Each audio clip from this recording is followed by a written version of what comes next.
Récemment, des astronomes ont découvert dans l'espace une structure géante jamais vue auparavant. Elle est à la forme d'un anneau et remet en question toutes les théories existantes sur l'univers.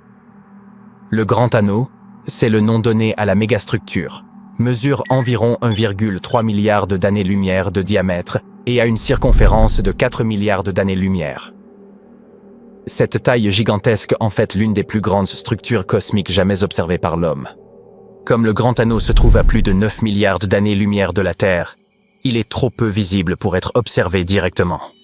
Mais s'il était visible, il occuperait autant d'espace que 15 pleines lunes dans le ciel nocturne. La structure elle-même est composée de galaxies et d'amas de galaxies. Le Grand Anneau a été découvert lors de l'analyse des données du Sloan Digital Sky Survey, un catalogue de quasars lointains, des objets si brillants qu'ils peuvent être repérés à des milliards d'années-lumière de distance. Ils agissent comme des lampes géantes et éclairent les galaxies que leur lumière traverse. Sans les quasars, nous aurions pu passer à côté d'un grand nombre de galaxies. Elles n'auraient tout simplement pas été détectées. Mais revenons à notre découverte. Un étudiant de l'université du Lancashire Central a repéré cette structure en forme d'anneau qui remet en question notre compréhension de l'univers. Elle est tout bonnement trop grande pour que son existence soit logique. C'était la deuxième structure d'une telle taille identifiée par cet étudiant. La première était l'arc géant, mais nous en reparlerons un peu plus tard. Ce qui est important ici, c'est qu'aucune de ces structures n'était facile à expliquer d'après notre compréhension actuelle de l'univers. Leur forme caractéristique, leur très grande dimension et même leur proximité cosmologique signifient sans aucun doute quelque chose, mais personne ne sait encore quoi exactement. Les chercheurs utilisaient divers algorithmes statistiques pour tenter d'identifier des structures potentielles à grande échelle lorsque le Grand Anneau est apparu. Au début, cette structure ressemblait à un anneau presque parfait dans le ciel, mais par la suite, des analyses supplémentaires ont révélé qu'il avait plutôt une forme enroulée, comme un tire-bouchon. En outre, cette structure est alignée face à la Terre. Les astronomes ne savent pas quels mécanismes sont à l'origine de la formation du Grand Anneau. Selon une théorie, le coupable pourrait être une onde acoustique dans l'univers primitif. Elle aurait pu donner naissance à des coquilles sphériques dans la disposition actuelle des galaxies. Une autre idée suggère l'existence d'anneaux cosmiques. Il s'agit d'hypothétiques défauts dans le tissu de l'univers. Ils pourraient être à l'origine du rassemblement de la matière le long des lignes de faille cosmiques de grande échelle. Les astronomes ont théorisé que la taille limite des structures cosmiques devait être d'environ 1 ou 2 milliards d'années-lumière. Or, le Grand Anneau et l'arc géant sont tous deux beaucoup plus grands. La circonférence du Grand Anneau est comparable à la longueur de l'arc géant, qui est presque 3 fois plus grand que les estimations ne l'autorisent. Qu'est-ce que donc ce mystérieux arc géant? Il s'agit d'un gigantesque ensemble de galaxies, d'amas galactiques et d'autres objets spatiaux mesurant 3,3 milliards d'années-lumière de diamètre. Il couvre près de 7% de l'univers connu. Mais il y a un problème.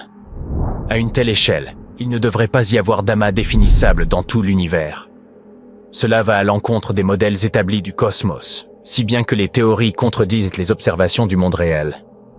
Le principe cosmologique sert de base au modèle scientifique du comportement et de la structure de l'univers. Selon ce principe, lorsque l'on fait un zoom arrière suffisant, la matière, sous forme de galaxies et d'amas de galaxies, devrait se répartir uniformément dans l'espace. Or, les structures de grande échelle récemment découvertes sont si énormes qu'elles ne semblent pas compatibles avec le principe cosmologique. Il n'est d'ailleurs pas certain qu'une modification de ce principe permette de donner un sens à cette situation. Certains scientifiques suggèrent toutefois une explication possible à ce phénomène. Peut-être la gravité obéit-elle à des règles différentes à des échelles gargantuesques, mais nous ne savons pas encore exactement quelles sont ces règles. Au cœur de la galaxie se trouve un objet mystérieux, tel qu'aucun astronome n'en a jamais observé. Il traverse le ciel comme une étoile filante sous caféine. Quelle est donc cette mystérieuse forme floue, et quel est son lien avec le trou noir qui se trouve au centre de notre galaxie? Découvrons-le ensemble. Cette chose s'appelle XSEPT. Il s'agit de la mystérieuse tache qui tourne autour du trou noir supermassif de notre galaxie depuis des décennies. Certains affirment même qu'il rôderait dans les parages depuis des centaines d'années. Nous ne savons que peu de choses au sujet de XSEPT. Par exemple, il pèse environ 50 fois le poids de notre Terre. Cela peut sembler énorme pour un terrien, mais à l'échelle de l'espace, c'est une goutte d'eau dans l'océan. Accept se déplace également très vite, avec une vitesse pouvant atteindre les 1100 km par seconde. C'est plus rapide que lorsque tu essayes d'attraper la dernière part de pizza avant que ton colocataire ne s'en empare. Mais quelle est vraiment cette chose? Une étoile magique que nous n'avions jamais remarquée auparavant? Un vaisseau spatial extraterrestre? Eh bien, il existe quelques théories liées au futur destin tragique de cet objet. Et hélas pour lui, les jours de Accept sont comptés.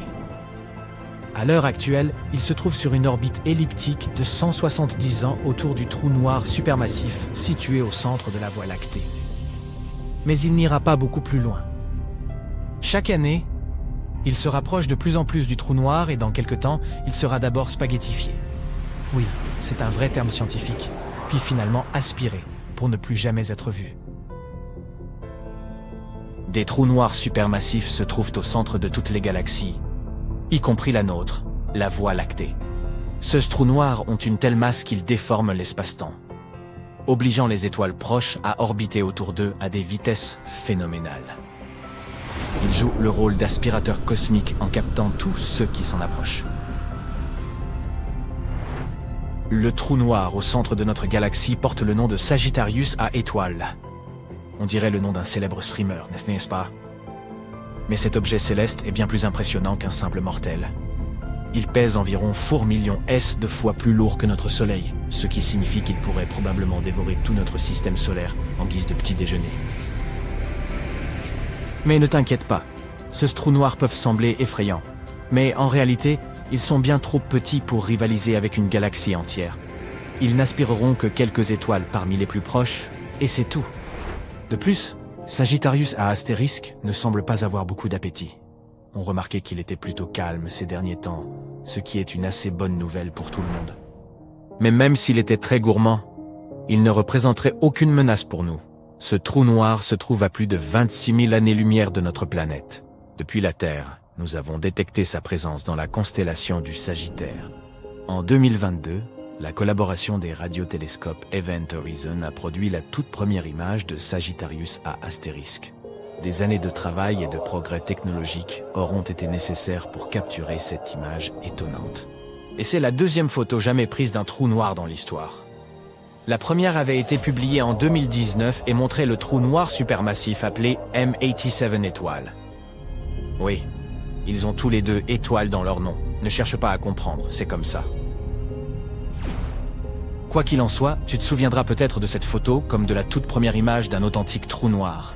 Elle a fait l'objet d'une véritable campagne virale sur l'internet. Et ce trou noir, même 87 astérisque, situé dans la galaxie Messier 87, est bien plus effrayant que Sagittarius A astérisque. Tu pensais que 4 millions de masses solaires, c'était impressionnant? Alors que dirais-tu de 2,5 milliards de masses solaires? Men 87 est un véritable monstre.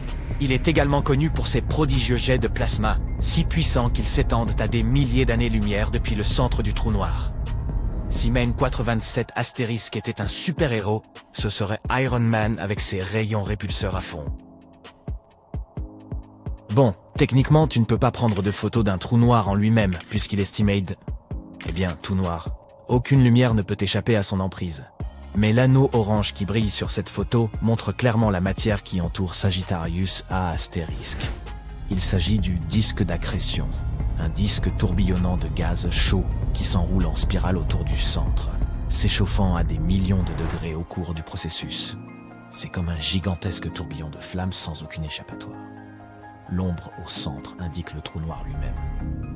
À l'intérieur de cette ombre se trouve l'horizon des événements. L'horizon des événements est la limite autour du trou noir, au-delà de laquelle rien, pas même la lumière, ne peut échapper à son attraction gravitationnelle. C'est le point de non-retour, où la force de gravité est telle que même l'objet le plus rapide de l'univers, la lumière, ne peut s'en échapper. Une fois l'horizon des événements franchi, tu es condamné à tomber vers le centre du trou noir, où les lois de la physique telles que nous les connaissons n'ont plus cours. Et c'est exactement le sort qui attend notre malheureux Accept. En ce moment même, le nuage de matière est étiré et distordu par de puissantes forces de marée. D'ailleurs, avant de connaître une fin prématurée, Xept devrait nous donner un sacré spectacle. On prévoit qu'il atteindra le point le plus proche du trou noir au cours de son orbite, que nous appelons Périastre, d'ici 2036. Lorsqu'il sera finalement déchiré par les forces gravitationnelles de Sagittarius A astérisque, il se pourrait que l'on assiste à un véritable feu d'artifice. Mais ce n'est pas le plus important. Le plus drôle, c'est que la fin annoncée de Xept pourrait nous aider à comprendre enfin ce que c'est que cette chose. Une équipe de scientifiques a étudié la façon dont l'étrange tache gravite autour du trou noir. C'est alors qu'ils ont découvert que Xept s'était étiré jusqu'à atteindre presque le double de sa longueur initiale. Qu'est-ce que cela signifie? Eh bien, cela suggère que Xept est probablement constitué de débris éjectés lors d'une récente collision entre deux étoiles. Oui, tu as bien entendu. Comme un accident de voiture dans l'espace. Imagine ceci. Deux étoiles tombent amoureuses et commencent à se tourner autour pendant de nombreuses années. Ensuite, elles finissent par fusionner. À ce moment-là, elles éjectent des tonnes de gaz et de poussière. C'est peut-être cette danse cosmique qui a donné naissance à notre bébé Xept. C'est un peu comme les miettes laissées sur la table après un gigantesque festin spatial. Ce genre de phénomène est en fait assez courant, en particulier autour des trous noirs. C'est comparable à un accrochage galactique qui envoie des débris partout. Et à vrai dire, l'univers est rempli de telles taches mystérieuses. On les appelle les objets G. Non, ils n'ont rien à voir avec les Men in Black, mais ils sont tout aussi mystérieux et insaisissables. Cela fait plus de 20 ans que les astronomes s'interrogent sur ces objets. Ils ressemblent à des nuages de gaz, mais se comportent comme des étoiles. C'est comme s'ils n'arrivèrent pas à décider s'ils voulaient être un nuage ou un astre. Allez les gars, décidez-vous enfin! Les objets J s'étirent au plus près du trou noir central, mais en ressortent intacts. Comme un élastique qui s'étire, mais ne se rompt pas. Les scientifiques pensent qu'il s'agit d'étoiles qui ont fusionné en une seule. Ce faisant, elles produisent également un énorme nuage de gaz qui masque le résultat à la vue de tous. Un peu comme lorsque tu portes un gros pull, pour que personne ne sache que tu as pris quelques kilos en trop. Et puis, une étude publiée en 2021 a révélé que l'un de ces objets, J2, était en fait un nuage moléculaire dissimulant 3 bébés étoiles. Quel rebondissement! Mais Xept est le mouton noir de cette étrange famille de nuages. Il est sensiblement différent des objets G, un peu comme le cousin bizarre que tu ne vois qu'une fois par an lors des réunions de famille. Son évolution a été plus spectaculaire. De plus, il n'est pas maintenu par une masse abritée en son centre. Alors, à quoi doit-il son intégrité? À la poudre de perlimpinpine? À la magie? Nous avons besoin de réponses. C'est pourquoi les scientifiques pensent que Xept n'est pas un objet G en soi, mais des débris qui en seraient issus. Ou peut-être pas. Nous n'en savons rien. Les possibilités sont infinies, et c'est ce qui rend l'astronomie si passionnante. Gardons donc les yeux rivés sur le ciel et voyons quels autres objets étranges nous attendent. Qui sait, peut-être découvrirons-nous un autre corps mystérieux, et cette fois, ce sera un vaisseau spatial? Alors ça, ce serait génial. Le satellite chinois Yutu-2 fait partie d'une mission robotique vers la face cachée de la Lune lancée le 7 décembre 2018. Le 3 janvier 2019, il effectue le tout premier alunissage en douceur sur la face cachée de la Lune. Il se pose dans le cratère de Von Karman, non loin du pôle sud de la Lune. Les scientifiques s'intéressent à cette région car les cratères froids et toujours ombragés qui s'y trouvent contiennent de l'eau glacée. Ces plaques de glace sont irrégulières et probablement anciennes. Au sud, la majeure partie de l'eau glacée est concentrée dans des cratères, tandis qu'au pôle nord, elle s'étend de façon plus éparse.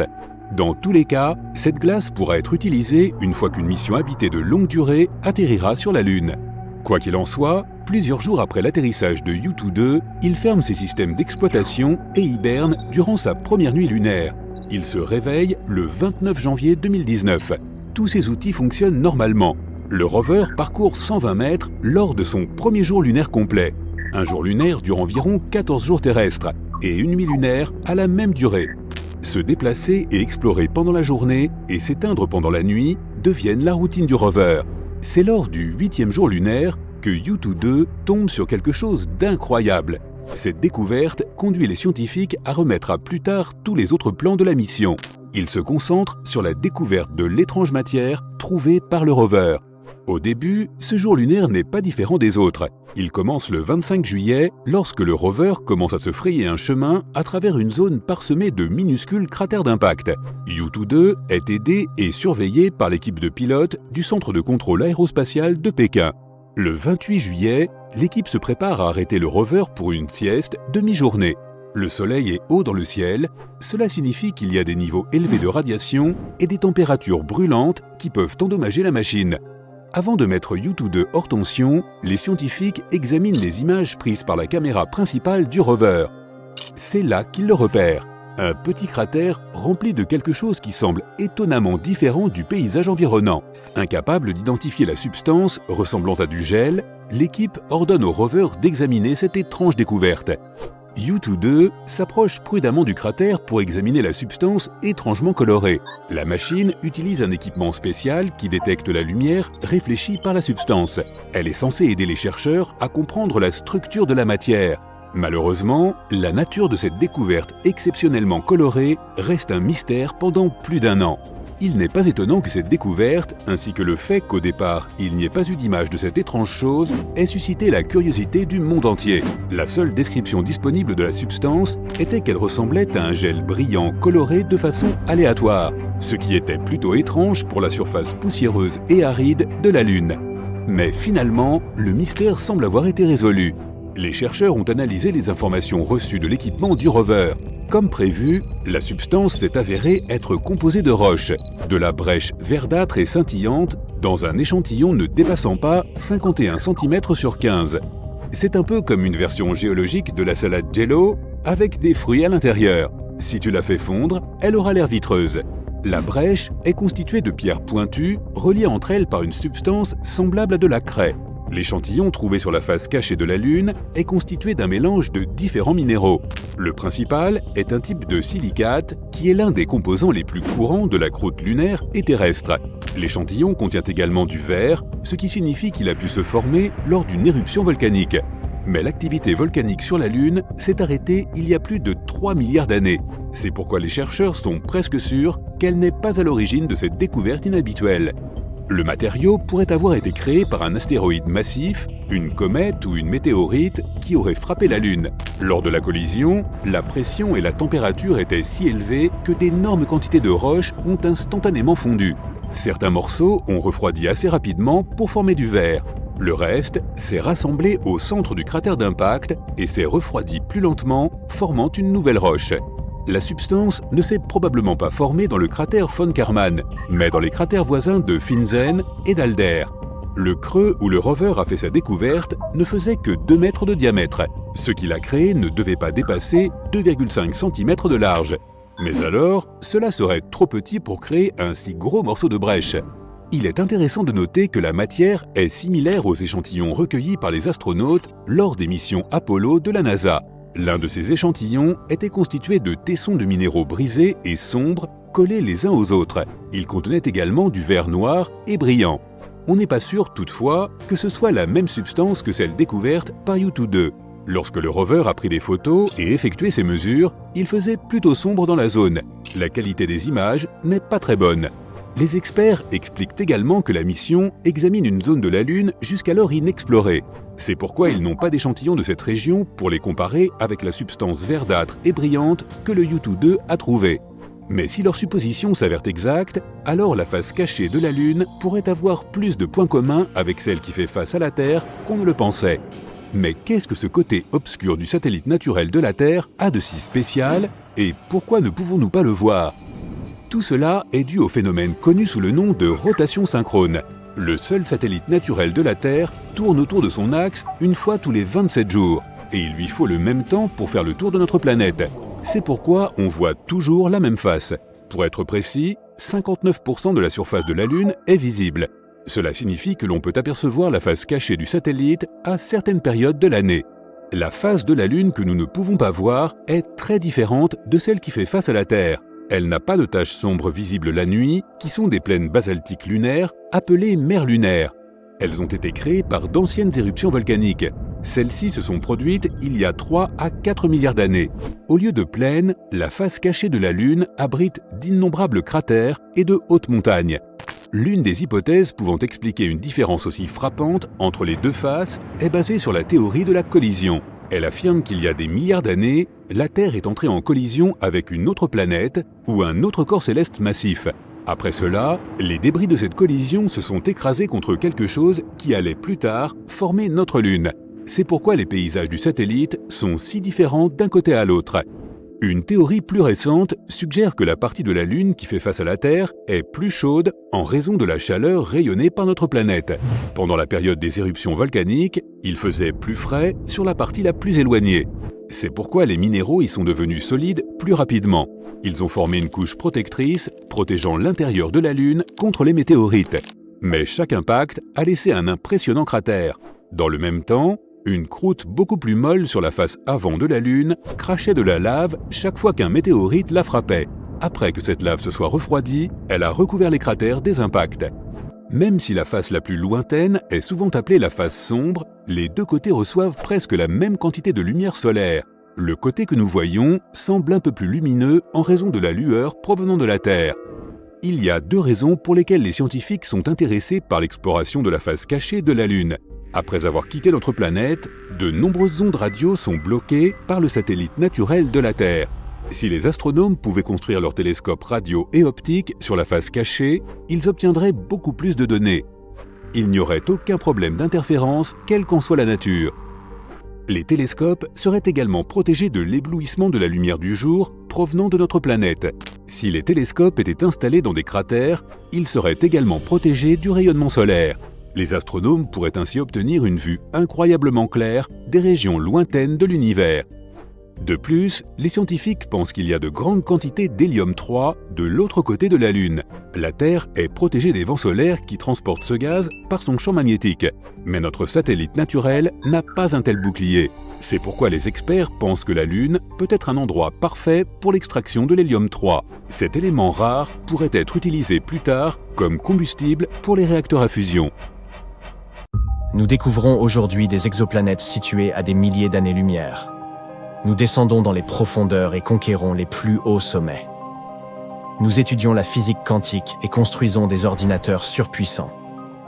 Mais nous ne savons toujours rien de ces étranges lumières dans notre ciel nocturne. Certaines d'entre elles restent inexpliquées, d'autres nous mènent peut-être vers de nouvelles découvertes, et d'autres encore ne sont que mystifications. Commençons par de très mystérieuses boules de feu. Ces lumières apparaissent régulièrement près de la ville de Marfa, dans l'ouest du Texas. Elles font la taille d'un ballon de basket et surgissent soudainement au milieu de la nuit. Elles clignotent, se divisent en deux et s'envolant dans le ciel plusieurs fois par an. Cela fait plusieurs générations que les gens voient des lumières bleues, blanches, jaunes. Ces lumières existent réellement, ainsi que nous l'ont confirmé les scientifiques. Mais ils doivent encore nous en expliquer la nature. C'est en 1883 qu'un berger a remarqué pour la première fois les lumières de Marfa.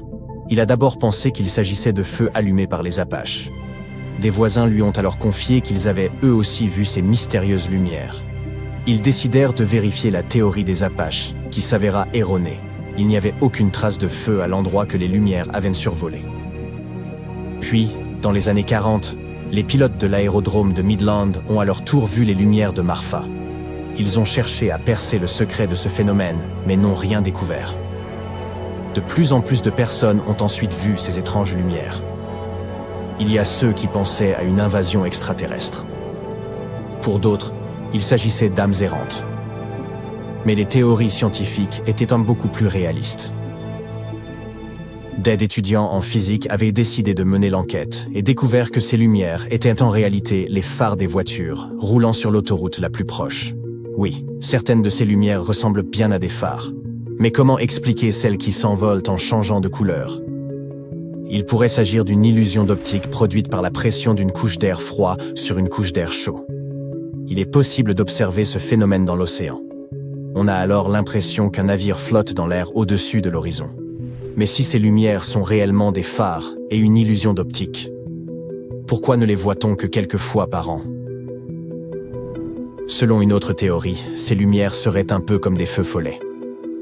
De mystérieuses boules lumineuses s'élevant dans le ciel au milieu de la nuit. Les substances organiques, telles que les brindilles, les feuilles et les arbres tombés, se décomposent dans les zones humides et émettent de la phosphine et du méthane. Lorsque ces gaz entrent en contact avec de l'oxygène, ils s'enflamment. Mais il n'y a pas de zone humide dans l'ouest du Texas. D'où pourraient donc provenir ces gaz? Il y a beaucoup de pétrole et de gaz naturel dans les entrailles de cette région. Et ces substances peuvent contenir de la phosphine et du méthane. Cela semble réaliste, mais les scientifiques n'ont pas encore pu confirmer cette théorie. L'ingénieur aérospatial James Bunnell a tenté d'expliquer les lumières de Marfa en faisant appel à l'électricité. Sous pression, certaines substances, telles que les minéraux et les cristaux, génèrent une charge électrique, et cette énergie souterraine éclaterait sous la forme de lumière multicolore. Mais notre scientifique n'a pas pu prouver sa théorie. Ces lumières restent donc un mystère. Peut-être pourras-tu l'élucider un jour. On trouve un autre phénomène lumineux très étrange en Norvège, dans la ville d'Esdalen. Les lumières d'Esdalen, contrairement à d'autres curiosités similaires, apparaissent assez souvent dans le ciel nocturne. Et, bien sûr, elles ont été filmées à de nombreuses reprises. Entre 1981 et 1984, les lumières de Hesdalen sont apparues 10 à 20 fois par semaine. Aujourd'hui, les gens les observent entre 10 et 20 fois par an. Ces boules géantes flottent dans l'air, clignotent et se déplacent très rapidement. Et elles peuvent parfois rester suspendues dans les airs quelques secondes et même plusieurs heures. Bien qu'on les ait filmées de nombreuses fois, les scientifiques ne parviennent toujours pas à les étudier. Les lumières d'Esdalen sont puissantes, et si l'on comprenait leur nature, elles pourraient peut-être représenter une source d'énergie alternative. Nous disposons de plusieurs théories au sujet de ces lumières. Les physiciens suggèrent que ces boules apparaissent lorsque des nuages de poussière contenant du scandium se mettent à brûler. C'est un métal léger de couleur argentée. Il y en a de nombreux dépôts dans la vallée où les gens ont observé ces lumières. Selon une autre théorie, ces boules seraient le résultat de l'accumulation de cristaux macroscopiques dans le plasma de poussière. Ce plasma se forme lorsque l'air est ionisé et patati et patata. Pour faire court, il s'agit d'une hypothèse complexe qui n'a pas été confirmée. Il faut d'immenses ressources aux scientifiques pour étudier les lumières d'Esdalen. Les chercheurs tentent d'attirer les investisseurs en affirmant que ce phénomène pourrait conduire à de grandes avancées technologiques dans le domaine de la lumière. Certaines des lumières les plus célèbres au monde sont apparues à Phoenix, en Arizona, en 1997. Des dizaines de milliers de personnes ont vu deux phénomènes étranges, ce jour-là. Le premier était un immense triangle volant. Vers 20 heures, plusieurs lumières sont apparues dans le ciel, alignées en triangle. Elles ont volé en formation régulière au-dessus de Phoenix, avant de disparaître au loin. Le second phénomène a débuté environ 2 heures plus tard. Des gens ont remarqué des lumières dans le ciel. Elles ne formaient pas un triangle et se déplaçaient librement. Elles brillaient d'une lumière vive, volaient dans différentes directions et disparaissaient derrière une chaîne de montagnes au sud-ouest de la ville. Les gens ont eu peur. Ils ont appelé la police et signalé le phénomène. Beaucoup étaient persuadés qu'il s'agissait de vaisseaux extraterrestres. Mais l'explication n'a pas tardé à venir. Les deux incidents étaient le résultat d'exercices aériens. D'abord, les gens avaient vu des avions alignés en triangle. Ils avaient survolé Phoenix et atterri sur une base à proximité. Après ça, on s'était servi de fusées éclairantes. Plusieurs avions avaient largué ces fusées, qui étaient ensuite lentement descendues, suspendues à de minuscules parachutes.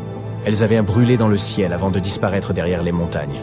Une explication assez logique, mais voilà que, près de 10 ans plus tard, quelque chose d'étrange s'est à nouveau produit.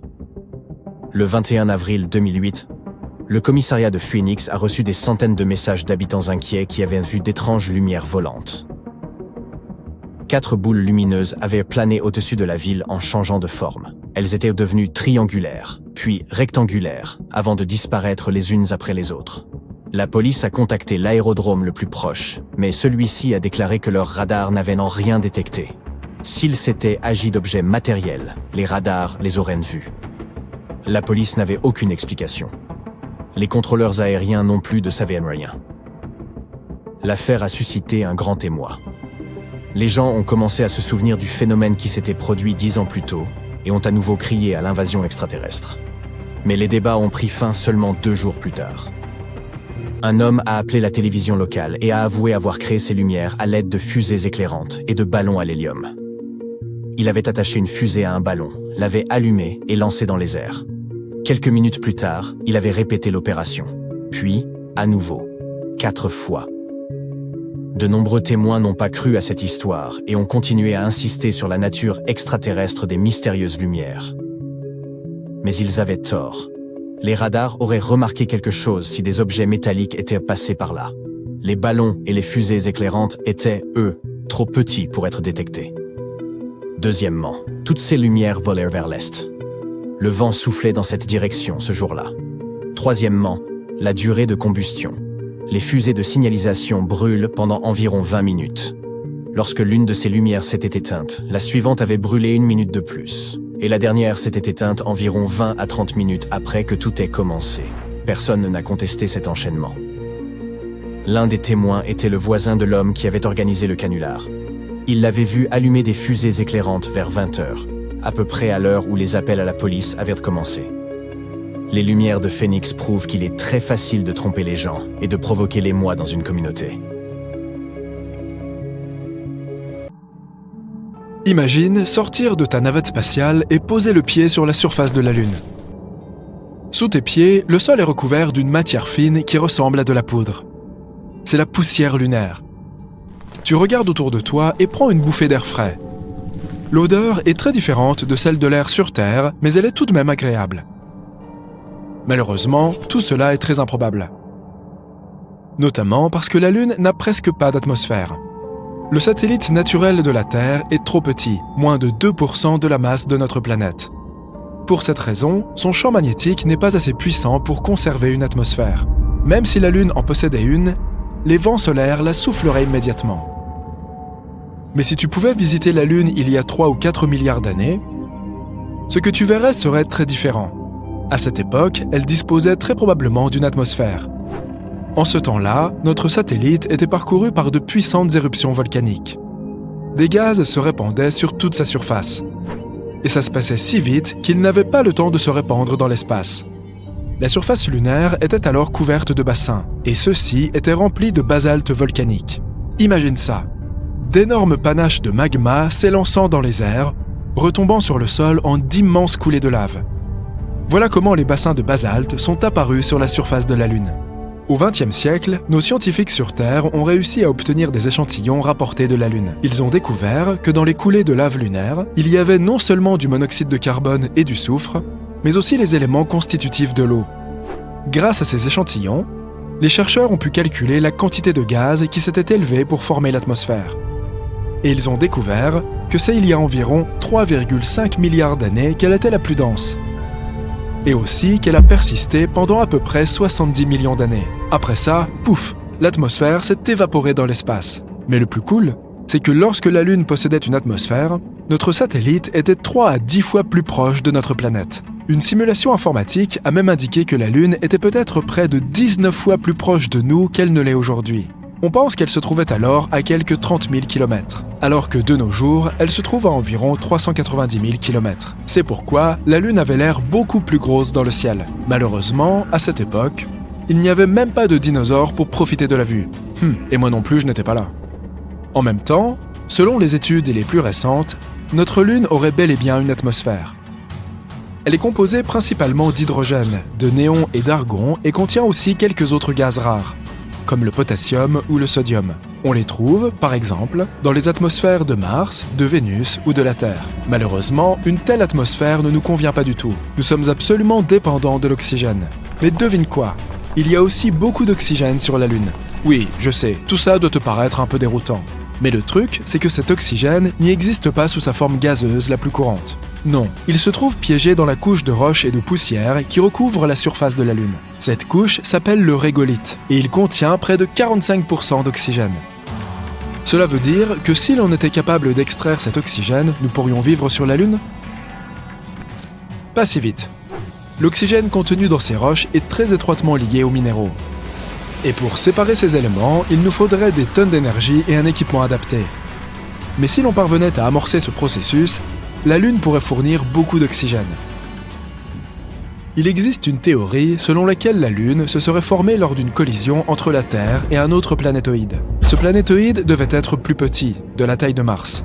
Cela s'est probablement produit il y a environ 4,5 milliards d'années. Selon une autre théorie, la Lune était autrefois un astéroïde ou un autre corps vagabond du même genre. Elle se serait formée ailleurs, quelque part dans le système solaire. Et lorsqu'elle est enfin passée près de la Terre, elle a été immédiatement happée par la gravité de notre planète. D'autres experts pensent qu'à un moment donné du passé, la Terre tournait si vite qu'une partie de sa matière s'est détachée. Et ce morceau s'est rapidement mis à tourner autour de notre planète. C'est ainsi que la Lune est apparue dans le ciel. D'après la théorie la moins passionnante, le satellite naturel de la Terre serait simplement apparu en même temps que notre planète au moment de sa formation.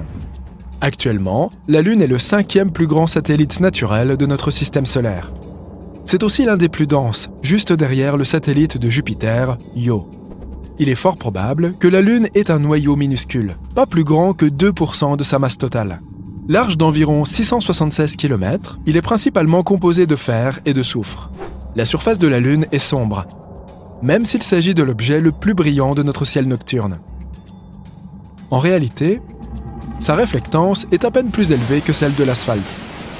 Tu as peut-être entendu dire que la Lune, ainsi que le Soleil, provoquent des marées dans les océans et les mers sur Terre. En effet, l'attraction gravitationnelle de notre satellite crée ce qu'on appelle la force de marée. Elle fait s'enfler les mers aux endroits qui se trouvent, à tel ou tel moment, les plus proches de la Lune. Ces renflements sont ce que nous appelons les grandes marées. Mais ce que peu de gens savent, c'est que la Lune fait aussi monter et descendre les roches, comme elle le fait avec l'eau. Bien sûr, cet effet n'est pas aussi visible que le sont les marées océaniques. Mais il est tout de même perceptible. La surface solide de la Terre se déplace d'environ 2,5 cm lors de chaque marée. Non seulement la Lune provoque des marées sur notre planète, mais elle ralentit aussi sa rotation. Ce phénomène est connu sous le nom de freinage par effet de marée. Il augmente la durée d'un jour sur Terre d'un peu plus de 2 millisecondes tous les 100 ans. La Lune s'éloigne aussi de la Terre à la même vitesse que celle à laquelle poussent tes ongles. Cela représente environ 4 cm par an. Tu devrais vraiment les couper. Si un jour elle s'éloigne dans l'espace, notre planète connaîtra des temps difficiles. Sans l'attraction stabilisatrice de la gravité lunaire, l'inclinaison de la Terre commencerait à changer de façon spectaculaire. De l'absence totale d'inclinaison, ce qui signifie qu'il n'y aurait pas de saison, à une forte inclinaison, ce qui entraînerait des conditions météorologiques spectaculaires. Comme la Lune n'a pas d'atmosphère, rien ne la protège des températures extrêmes. Il fait incroyablement froid du côté nuit, moins 234 degrés Celsius. Et pendant ce temps, le côté ensoleillé est littéralement en ébullition, avec une température de 121 degrés Celsius. Une autre chose dont la Lune ne peut pas se protéger sans atmosphère, ce sont les météorites. C'est pourquoi la surface du satellite est parsemée de cratères. À titre de comparaison, il y a environ 190 cratères d'impact identifiés sur notre planète. Beaucoup d'entre eux sont aujourd'hui cachés par la végétation ou remplis d'eau. Mais sur la Lune, leur nombre est beaucoup plus important. Ils s'élèvent à plusieurs millions. Et environ 5000 d'entre eux font plus de 20 km de diamètre. La Lune est moins active sur le plan sismique que la Terre. C'est pourquoi ces cratères et autres formations anciennes restent dans le même état pendant des siècles. Mais même si la surface de la Lune est en grande partie inactive, le satellite naturel de la Terre est quand même secoué de tremblements réguliers. Il se déclenche à plusieurs kilomètres de profondeur. Selon une théorie, il pourrait se produire en raison du rétrécissement de la Lune dû au refroidissement de son intérieur. Les scientifiques disent que la Lune est devenue plus petite d'environ 45 mètres en quelques centaines de millions d'années. Mais comment l'expliquer ? Imagine un raisin qui se transforme en raisin sec. Il se ride tout en rétrécissant. Voilà exactement ce qui arrive à la Lune. Elle rétrécit et se froisse. Mais contrairement au raisin, la peau de la Lune n'est pas souple. Sa surface est dure et cassante. Donc, à mesure que la Lune rapetisse, sa croûte se fissure et se brise. Ces diverses parties se chevauchent. Les chercheurs sont presque sûrs que de telles failles sont toujours actives et probablement responsables des tremblements qui secouent la Lune. Certains de ces tremblements sont assez forts, jusqu'à 5 sur l'échelle de Richter. Lorsque tu lèves les yeux vers la Lune, tu vois toujours le même côté de notre satellite. Tout comme notre planète, la Lune tourne autour de son axe. Mais cette rotation dure environ 27 jours. Et c'est exactement ce qu'il faut de temps à la Lune pour tourner autour de la Terre. Ce phénomène s'appelle le verrouillage par effet de marée. Avant qu'on ne commence à explorer l'espace, personne n'avait jamais vu l'autre face de la Lune. On ne savait pas à quoi ressemblait cette face cachée. Alors que la face visible de la Lune est principalement constituée de grandes plaines émaillées de bassins d'impact, sa face cachée est aussi accidentée que cratérisée. La croûte y est plus épaisse, avec moins de traces d'activité volcanique. Au fait, la Lune n'est pas parfaitement ronde ou sphérique. Elle a la forme d'un œuf. Lorsque tu la regardes, l'une de ses extrémités est toujours dirigée vers toi. Oui, tout droit vers toi. C'est la raison pour laquelle son centre de masse n'est pas son centre géométrique. En réalité, il se trouve décentré d'un peu plus d'1,5 km, comme une balle de golf de mauvaise qualité. Coupons la Terre en deux. Tu peux voir toutes ses couches. Voici le noyau interne. Il est environ 40 fois plus chaud que l'intérieur de ton four. Voici le manteau, un océan de lave chaude. Voici la croûte terrestre, la surface solide sur laquelle vit notre civilisation. Mais si tu lèves les yeux, il y a de nombreuses couches en plus de l'atmosphère et de la couche d'ozone. Les scientifiques ont récemment découvert une étrange bulle qui protège notre planète des radiations. Et non, ce n'est pas le champ magnétique de la Terre. Cette bulle est faite d'ondes radio. Nous les utilisons pour communiquer. Notre planète brille comme un sapin de Noël dans le spectre radio. Mais nous allons nous intéresser aux ondes de très basse fréquence, celles qui nous permettent de rester en contact avec les sous-marins. Donc, les ondes radio sont comme des ondes lumineuses ou des ondes océaniques ordinaires. Regarde celle-là. La distance entre les deux pics correspond à la longueur d'onde. Et le nombre de ces ondes sur une période de temps est la fréquence. Par exemple, il y a 10 vagues dans cet intervalle d'1 seconde. Alors, peux-tu deviner la fréquence de cette onde? Oui, c'est 10 Hz. Les téléphones portables utilisent des ondes d'une fréquence de 300 à 3000 MHz. Donc ajoute 6 zéros de plus à ce nombre. Mais les ondes de cette fréquence ne traversent pas bien les obstacles. Pense au fait que tu perds la connexion de ton téléphone portable lorsque tu traverses un tunnel. C'est parce qu'il y a du métal à l'intérieur. C'est un matériau conducteur qui affaiblit beaucoup les ondes radio. L'eau salée est aussi une sorte de conducteur. Ainsi, si le sous-marin est assez profond, l'épaisse couche d'eau affaiblit le signal. Et nous perdons la communication. Pour la maintenir, on envoie moins d'ondes, mais on les allonge. Dans le même laps de temps, la fréquence des ondes courtes sera beaucoup plus élevée que celle des ondes longues. C'est pourquoi on les appelle des ondes à très basse fréquence. Mais il s'avère que ces ondes voyagent partout sur la Terre et même dans l'espace. C'est là que les choses deviennent intéressantes. Les ondes entrent en collision avec les particules de radiation du Soleil. Nous pensons que le Soleil est un aimable géant qui nous donne de la lumière et de la chaleur, mais il émet en fait de nombreux rayonnements nocifs.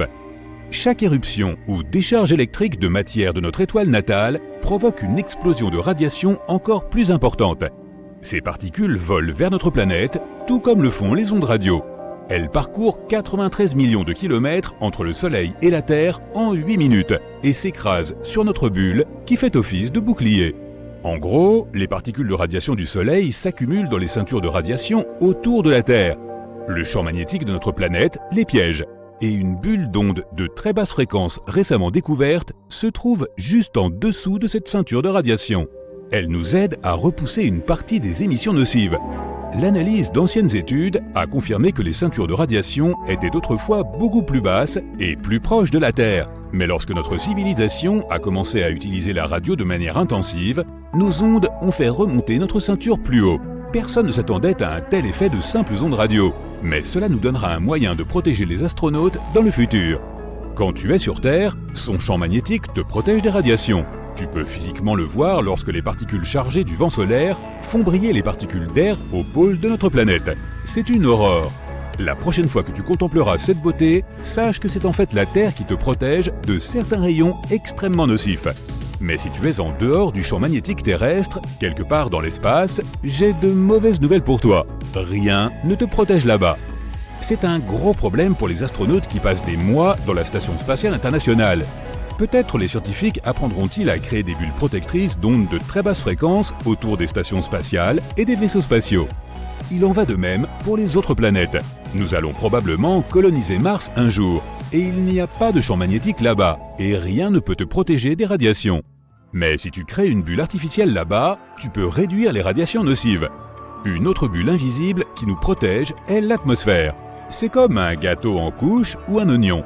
Chaque niveau de l'atmosphère a ses propres propriétés. La couche la plus basse dans laquelle nous vivons est la troposphère. Cette couche contient 80% du poids de tout l'air de la planète. C'est aussi le principal endroit où réside la vapeur d'eau. Et c'est là que fonctionne la machine appelée météo. Le Soleil envoie des rayons d'énergie vers la Terre. La surface de notre planète les reflète et réchauffe l'air de la troposphère. Cela le fait bouger et changer de place avec l'air froid. Ainsi, le vent, les cyclones, les tempêtes et les tornades se produisent uniquement dans la troposphère, jusqu'à environ 12 km d'altitude. C'est pourquoi les avions commerciaux volent à une altitude d'environ 10 km. Le vent ou d'autres mauvaises conditions météorologiques n'affectent pratiquement pas cette zone. Et l'air ici n'est pas aussi dense qu'il l'est sur Terre. Voler à 1,5 km au-dessus du niveau de la mer, c'est comme se déplacer dans un biscuit. C'est dur. Mais à une altitude de 15 km, on a l'impression de se déplacer dans une crème fouettée légère. L'avion ne ressent presque aucune résistance. C'est donc gagnant-gagnant. On économise du carburant et les passagers sont en sécurité. L'inconvénient majeur est qu'il fait très froid et que l'on ne peut pas respirer. C'est froid parce qu'il y a très peu de molécules d'air pour absorber la chaleur du sol et la transférer aux autres.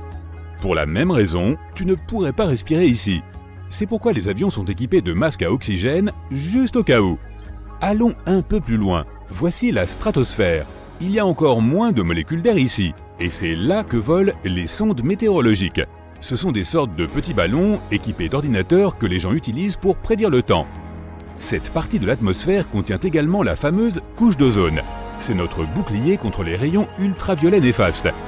L'ozone est presque identique à l'oxygène, sauf qu'il contient 3 atomes.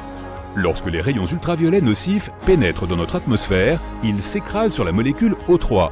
Le rayon brise la molécule en O2 et en un autre atome d'oxygène. Le rayon lui-même est converti en chaleur, mais l'ozone se régénère rapidement. Un seul atome d'oxygène rejoint l'O2 et la molécule d'ozone est prête à nous protéger à nouveau. C'est le bouclier invisible qui nous protège des rayonnements. Il a donné naissance à toute vie sur Terre. Avec le développement de notre civilisation, nous avons commencé à émettre du gaz fréon dans l'atmosphère. Nous avions l'habitude de remplir nos vieux réfrigérateurs avec. Un seul atome de chlore se détache d'une molécule de fréon dans l'air, et ensuite, il se lie à un seul atome d'oxygène. Maintenant, l'ozone ne peut plus se régénérer comme avant. Heureusement, nous avons interdit l'utilisation de ces gaz nocifs, et la couche d'ozone a commencé à se régénérer. Les scientifiques s'attendent à ce qu'elle se reconstitue complètement au milieu du XXIe siècle. La stratosphère se termine à environ 50 km. La couche suivante est la mésosphère, la plus froide de toutes. En moyenne, elle est d'environ moins 95 degrés Celsius. C'est 5 fois plus froid que ton congélateur. C'est la couche de l'atmosphère où les météores entrants commencent à s'enflammer à cause de la friction dans l'air. Puis, ils finiront par brûler complètement. L'air ici est trop léger pour que les avions ou les ballons puissent voler, mais il est encore trop dense pour les satellites. Cette couche de l'atmosphère n'est donc pas encore bien connue. La couche suivante s'étend de 90 km au-dessus du niveau de la mer à environ 800 km. C'est un peu plus que la distance entre Las Vegas et San Francisco. La ligne de Kármán est située dans cette couche de l'atmosphère. C'est la frontière entre notre planète et l'espace. La thermosphère est l'endroit où tous nos vaisseaux spatiaux et satellites volent. C'est aussi là que se trouve la Station spatiale internationale. La température est extrêmement élevée ici. L'air est environ 10 fois plus chaud que ce que ton four peut produire. C'est dû à l'activité solaire. Mais tu ne pourrais jamais sentir cette chaleur. Les molécules d'air qui transportent la chaleur ici sont si petites que tu flotterais littéralement entre elles. Imagine une piscine géante avec seulement 3 gouttes d'eau. C'est la thermosphère. Et la couche la plus élevée de notre atmosphère est l'exosphère. C'est la couche la plus large de notre bulle d'air. Les scientifiques pensent que ces limites sont à peu près à mi-chemin de la Lune, à 193 000 km. C'est le point où la pression du rayonnement solaire commence à dépasser la gravité de la Terre. Elle fait toujours partie de notre atmosphère. Cela signifie que les astronautes qui ont participé à diverses missions spatiales et qui ont été à bord de l'ISS n'ont en fait jamais quitté l'atmosphère terrestre. Ces dernières années, les scientifiques ont fait 2 découvertes majeures sur notre univers. Grâce aux nouvelles technologies, nous avons pu jeter un coup d'œil dans son lointain passé, et nous avons appris quelque chose qui pourrait changer à jamais notre compréhension de l'univers. Quelles sont ces découvertes, et que signifient-elles pour nous? Découvrons-le dès maintenant. Récemment, nous avons découvert la première image en couleur du télescope spatial James Webb. Il s'agit d'un cliché époustouflant qui comprend des milliers d'anciennes galaxies. Cette lumière la plus ancienne de l'histoire de l'univers remonte à plus de 13 milliards d'années. C'est seulement 600 millions d'années après le Big Bang. C'est un peu comme si l'on jetait un coup d'œil dans l'album de bébé de l'univers. Mais ce n'était que le début. Les astronomes s'attendaient à trouver ainsi de jeunes et minuscules galaxies, mais ce qu'ils ont découvert a été une véritable surprise. Impossiblement précoce, impossiblement grande. Et tout cela à partir d'un minuscule point rouge. L'auteur principal de cette étude, Ivo Labbé, travaillait sur son ordinateur comme d'habitude, lorsque soudain il a obtenu 2 chiffres. Âge, 13,1 milliards d'années. Poids, 100 milliards d'étoiles. Lorsqu'il a compris ce que cela signifiait, il a failli recracher son café. Mais ce point rouge n'était que le début. Le lendemain, ils ont trouvé 5 autres galaxies semblables. Il s'avère que ces 6 galaxies massives sont aussi vieilles que la Voie lactée elle-même. Toute l'équipe de chercheurs n'en revenait pas. Ils se sont dit « Attendez, quoi ? Ces galaxies n'auraient pas pu être aussi développées si tôt dans le temps. Avons-nous fait une erreur ?» Mais non. Le télescope spatial James Webb, le nouveau mec branché de l'espace, possède de sérieuses capacités. Il peut voir à travers les nuages de poussière grâce à sa vision infrarouge et repérer des galaxies jusqu'alors invisibles. Fini Hubble, il y a un nouvel observateur d'étoiles dans les parages. Mais pourquoi cette découverte a-t-elle tant changé la donne ? Eh bien parce qu'elle affecte notre compréhension de la formation des galaxies. Essayons d'expliquer. Il y a très longtemps, 13,8 milliards d'années pour être précis, notre univers est né. Il se la coulait douce pendant un certain temps, puis a commencé à former les premières galaxies. 6 galaxies étaient remplies de gaz et de poussière. Finalement, ce gaz a commencé à se transformer en étoiles. Certaines galaxies étaient plus massives et en comptaient davantage, tandis que d'autres étaient très plus légères et n'en comptaient presque aucune. Quoi qu'il en soit, elles se sont toutes développées progressivement. Les étoiles qui les composent sont nées lentement et sans heurts. C'est ce qu'expliquent nos modèles actuels. Mais les nouvelles observations du télescope spatial James Webb révèlent une surprise inattendue. Il semble que même au début de l'univers, nos amies anciennes avaient beaucoup d'étoiles. Bien plus que ce à quoi nous nous attendions. Si tel est le cas, ces galaxies sont en quelque sorte les surdoués du cosmos. Elles ont sauté la phase de croissance petite et graduelle pour devenir des briseurs d'univers géants. Selon notre modèle cosmologique actuel, elles ne devraient même pas exister. Et pourtant c'est bien le cas. Il semble donc qu'après le Big Bang, les étoiles se soient formées beaucoup plus rapidement que nous le pensions. Ce qui est assez étrange, cela pourrait signifier qu'il manque quelque chose dans notre compréhension de la formation des galaxies. Comme tu peux le constater, ces briseurs d'univers portent bien leur nom et risquent de produire un certain consensus parmi les scientifiques. L'univers s'est dit « Hey, je suis sur le point de bouleverser tous vos modèles cosmologiques. » Mais ne tirons pas de conclusions hâtives. De nombreuses théories pourraient expliquer ces découvertes stupéfiantes sans remettre en cause notre modèle standard. Par exemple, la lumière que nous observons ne provient peut-être pas des étoiles, mais des disques tourbillonnants qui entourent les trous noirs supermassifs. Tisseuses colosses cosmiques peuvent engloutir de la matière et recracher un spectacle lumineux éblouissant. L'œil avisé du télescope James Webb détecte ces énigmatiques disques d'accrétion comme jamais auparavant. Ou peut-être, ces galaxies jouent-elles à cache-cache avec nous ? Peut-être y a-t-il d'autres éléments de l'histoire que nous n'avons pas encore découverts. Après tout, l'univers est vaste et mystérieux, et nous ne faisons que commencer à en effleurer la surface. Oh là, ralentissons un peu. Avant même d'essayer d'expliquer tout cela, nous devons confirmer si ces anciennes galaxies sont vraiment si vieilles. Même s'il ne s'agit que de trous noirs supermassifs, il s'agit toujours d'un changement stupéfiant. Nous devrons attendre environ 1 an pour le savoir. Une chose est sûre, le télescope spatial James Webb nous a donné une précieuse leçon. Il faut s'attendre à l'inattendu. Et ce n'est que le début de celui-ci. L'équipe d'Ivo Labbé n'est pas la seule à avoir fait une telle percée. Il y a aussi une équipe qui prétend avoir percé les secrets du passé de l'univers. Ce qui vaut 2 prix Nobel en soi. Faisons fi du télescope spatial James Webb. Cette découverte est due à une antenne plus petite qu'un réfrigérateur et qui coûte un peu moins de 5 millions de dollars. C'est la chasse aux bonnes affaires dans l'espace. Les astronomes ont capté ce signal qui leur a réservé quelques surprises. Il provient des premières étoiles de notre univers, à l'époque où elles commençaient à peine à scintiller. On peut redire bonjour à nos ancêtres célestes. Le signal était plutôt étrange par ailleurs. Les températures étaient anormalement basses, et une onde très prononcée a laissé les astronomes perplexes. Quelle pouvait être la cause de tout cela? Il existe une théorie. La matière noire pourrait être en cause. Si tel est le CA, nous pourrions être à l'aube d'une grande découverte. Imagine que tu regardes le ciel nocturne rempli d'étoiles, mais qu'il y a quelque chose d'autre que tu ne peux pas voir. C'est comme un manteau invisible qui recouvre l'univers tout entier. Les scientifiques appellent cette chose mystérieuse la matière noire. La matière noire est comme le fantôme de notre monde. Elle n'émet, n'absorbe ni ne reflète aucune lumière. Nous ne pouvons pas la voir avec des télescopes ou avec nos yeux. C'est pourquoi nous l'appelons matière noire. Mais si nous ne pouvons la détecter d'aucune manière, comment savons-nous qu'elle existe? Grâce à son attraction gravitationnelle. Un jour, nous avons remarqué que notre compréhension de la création des galaxies était erronée. D'après nos calculs, elles auraient dû être constituées d'un amas de gaz chaotique. Mais quelque chose les a maintenues ensemble, les transformant en spirale, comme une sorte de colle invisible. Nous nous sommes alors demandé si cette colle invisible n'existait pas réellement. Si la Lune était invisible, nous soupçonnerions quand même qu'elle existe quelque part, parce que sa gravité affecte les marées de la Terre. C'est également le cas de la matière noire. Sa gravité influence le mouvement des galaxies et d'autres objets cosmiques. En fait, la matière noire représente une grande partie de l'univers, environ 27% de celui-ci.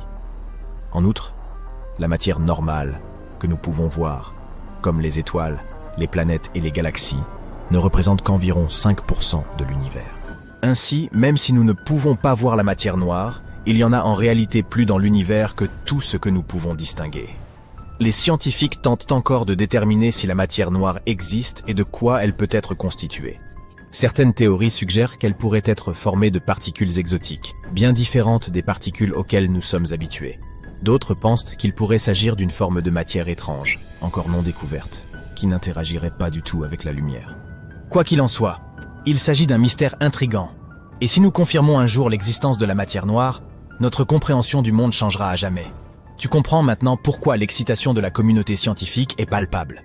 Si cette découverte est confirmée, nous aurons la première preuve réelle de l'existence de la matière noire. Cette découverte pourrait même être plus importante que celle du Big Bang lui-même, car, comme le disent les astronomes, nous sommes faits de matière stellaire et nous entrevoyons donc notre origine. Mais bien sûr, nous devons encore attendre et explorer tout cela dans les moindres détails. En science, il ne faut jamais tirer de conclusions hâtives.